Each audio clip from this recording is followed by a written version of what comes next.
Poika, pistä se vitun vehje piiloon.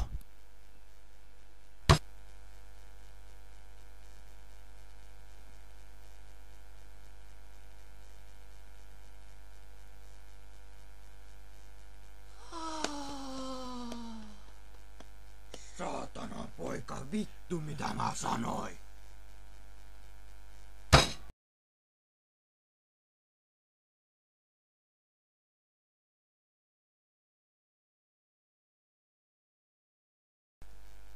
Sisään perkele. Kuulehan, Harry. Taikaministeriö ei hyväksy itsetyypistä enää puolen yön jälkeen. Ota teitä, leipää, persettä. Sinun ei tulisi kuljeskella, varsinkin kun maamme väkevin raiskaaja on vapaana.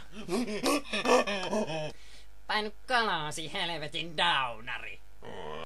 Tällä kertaa pääsit vähällä. Palaat kouluun heti huomenna. En minä joutunutkaan Azkabaniin. Se on hienoa. Hihi, todella hienoa kautta törkyisen tuheroni.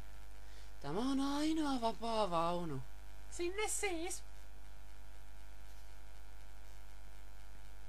Kukahan tuolla nurkassa istuu?